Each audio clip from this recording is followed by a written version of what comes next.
जय श्री कृष्ण सा। ज्येष्ठ मास महात्म्य कथा अध्याय 12 अश्वमेध यज्ञ वर्णन। स्कंद जी कहने लगे कि हे ऋषियों, अब राजा भगीरथ जैसे गंगा जी को इस लोक में लाए वह सब कथा मैं तुमसे कहता हूँ। तुम सब चित्त को निश्चल करके सुनो।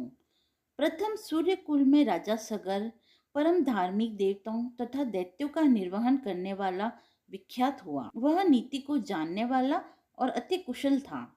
अयोध्या में अपनी राजधानी बनाकर पूर्व के समान 7 दीपों की रक्षा करता हुआ समस्त पृथ्वी का शासन करता था। अपने और पुत्रों के समान प्रजा का पालन करता था और शेष नाग के 1000 फणों के समान उसके 60,000 पुत्र थे। राजा सगर के 60,000 पुत्र समुद्र के समान विख्यात और बड़े पराक्रमी थे। बल में वायु के समान, बुद्धि में बृहस्पति के समान, धनुषधारियों में भीष्म के समान और तेज में सूर्य के समान थे।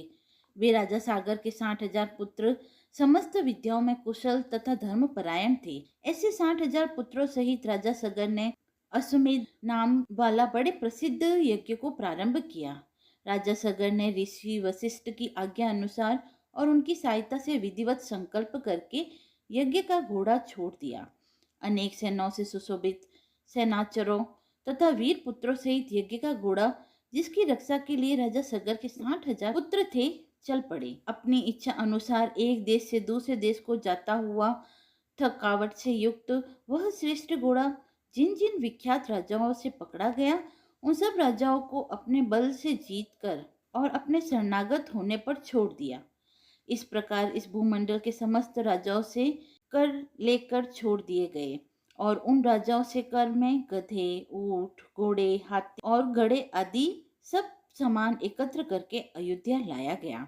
इसके पश्चात यज्ञ की समाप्ति पर विधि पूर्वक ऋत्विक जनों को दक्षिणा दी और 10 दिशाओं से लाया गया सब द्रव्य वस्तु तथा अपने राष्ट्र का भी बहुत सा धन कामना रहित होकर ब्राह्मणों को दान में दिया।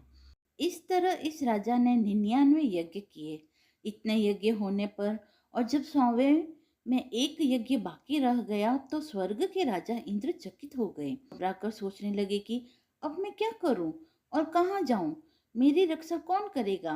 राजा सगर से 100 यज्ञ पूर्ण होने पर वह अवश्य मेरा इंद्रासन छीन लेगा, ऐसा विचार कर युद्ध के लिए तत्पर हो गया और समस्त देव सेना को लेकर पृथ्वी पर आ गया। सगर पुत्रों ने भी सहसा इंद्र को आया देख यह निश्चय किया कि देवताओं का राजा इंद्र यज्ञ का घोड़ा हर कर ले जाने के लिए आया है। 60,000 राजा सगर के पुत्र इंद्र के पास आए और नमस्कार करके बड़े आदर और शांति के साथ बोले कि हे स्वामिन, हे सचिपते, यहाँ आपका आना कैसे हुआ।